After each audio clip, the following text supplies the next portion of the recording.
What's going on, guys? Welcome to another Adventures of the Oklahoma Kid. I am the Oklahoma Kid. It's a miserable day outside. It's been raining all week. I'm going a little stir crazy because I can't go out and go fishing. But it's a wonderful day to tie up a fly. So that's what we're going to do. Been tying a lot of nymphs. And show you a couple that are going to be coming out. That is a pheasant tail nymph. I don't remember if we did a hare's ear, but there's a hare's ear nymph that we're going to be doing later on. Been working on those. Even a CDC variant pheasant tail. Those are going to be coming out. But I thought today we'd kind of get away from the nymphs a little bit and do a dry fly. And right now it's perfect time to be doing dry flies. Trout are hitting dry flies now. The bugs are going through their life cycles, and the trout are loving it. So I thought today we'd tie a caddis. The caddis are found pretty much everywhere. East coast to west coast, all the way through. Very popular pattern. You want to go out in the middle of the day or in the evening. Great time to fish a caddis dry fly. The caddis will emerge out in the water. They'll go up into the trees and branches, hang out there and mate, and then when they middle of the afternoon to evening, they'll go back to the water and lay the eggs. And this is kind of what we're imitating with this particular pattern. Standard pattern is the elk hair caddis, and that's kind of the variant that I'm going to be tying today. I'm going to be sticking pretty true to it, except I'm using deer hair instead of elk hair. And this is a deer that I took myself. I've learned a lot about deer hair in doing this, and this is a belly swatch. You can see the little crease right there from the brisket. That's like the worst piece you can take, and I know that now. So the next one that I harvest, take a different swatch from. But we're going to use it regardless, and we're using some green thread. This is 8/0. I would actually prefer brown thread because most of this fly is going to be kind of a brown color. I'm just going to start the thread at the front, work down a little ways, break the thread off, or you can cut it, and then we're going to tie in our body material, which is going to be pheasant tail. And looking for about 3 fibers. This hook, did I grab the hook package? I did not. The hook we're using, which I forgot to mention that, dry fly hook, and a size 16. You can tie these on 16s, 18s, I'm sorry, that says 18. 16s, 18s, 20s. Tie a few different sizes, but typically in that range is really good. We're going to tie the tip in facing forward. The tips on most of these fibers are pretty brittle, and we're going to use kind of more the back end of it than the front. And just wind down to the top of the bend of the hook, right about there. Pull this forward, put a wrap behind it, and one little distinctive thing that I found out is the females will lay their eggs, and their eggs, they'll actually extrude the eggs out the back end before they hit the water. So right before they leave the branch, they'll push the eggs out. The eggs will be hanging out behind the fly, and they're really kind of a bright green color. And this is Hare's Ear Plus Insect Green. We're just going to put a little tag of that behind our body to kind of simulate that. A little bit more than that.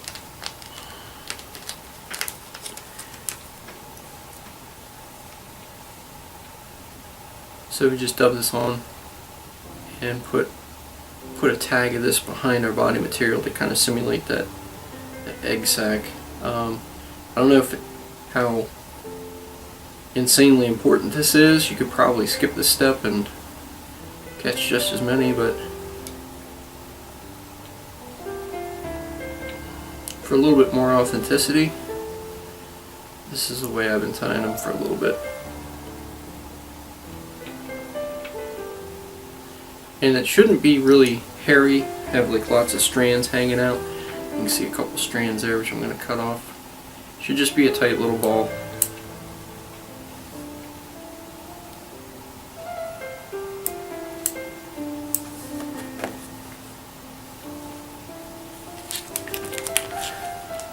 And then the next thing I'm going to tie in is some grizzled hackle.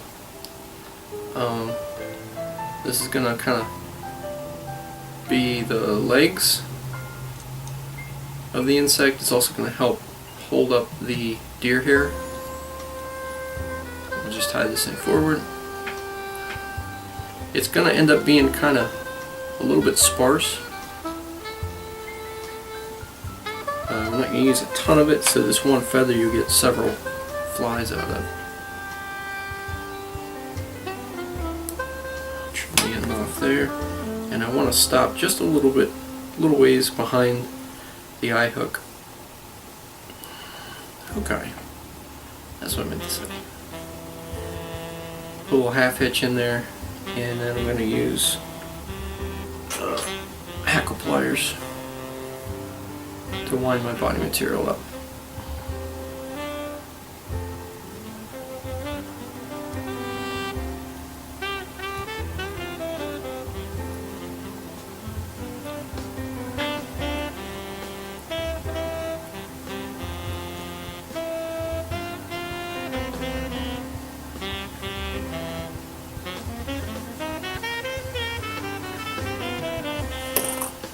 Put my finger there to hold it. Grab my thread, and my tag ends are hanging out here. I'm going to go behind the tag end, and as soon as I do, with my thumb I'm going to pull that right back against the body and then wrap over it. So I have one wrap securing the tag end, and then I fold the tag end back and wrap over it to further secure it.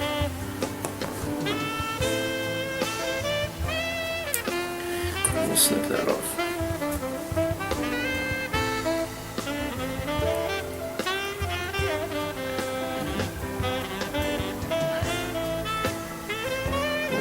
Up by hand. We're going to bring our hackle up through, and this is a palmer wrap, so you just wrap it open, not touching turns. I'll make about 3 wraps.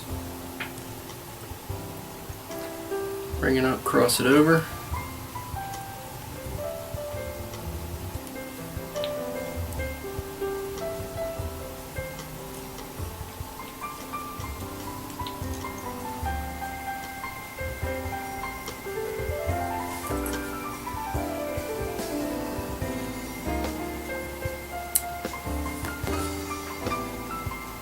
And like I said, you got plenty left here. You can make a whole bunch more with that one piece. Next, we're going to take our deer hair or elk hair, whichever one. We're just going to cut a swath out, and we're going to lay it right on top. And I need a dubbing needle for that. So there we go. Make sure I clean all the little fibers and stuff that's in the hair out. And then what I want to do is trim this perfectly straight. And then I'm just going to set it right down on top and tie right over the end.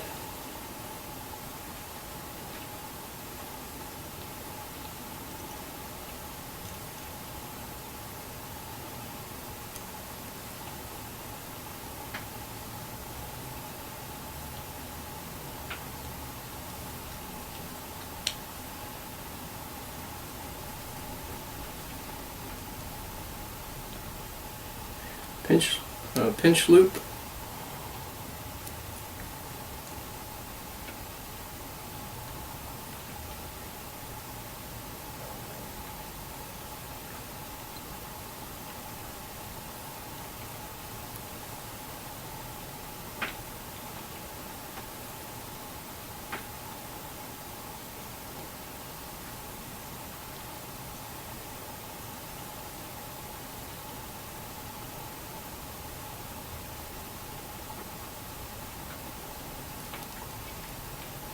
Do 2 soft loops, and then I'm going to pull.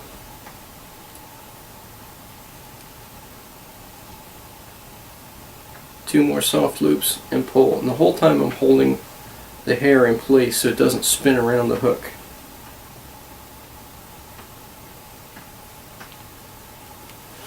And that should be what it looks like.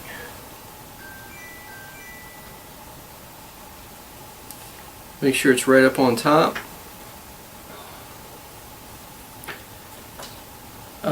Your hair should come right to the back edge of the hook. Shouldn't really hang over too much.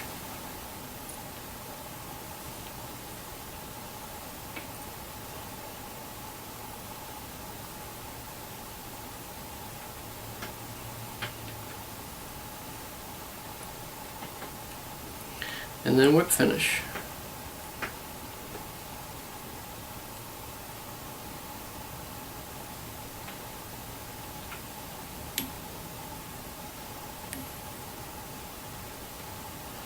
And then pull again. Really cinch everything down.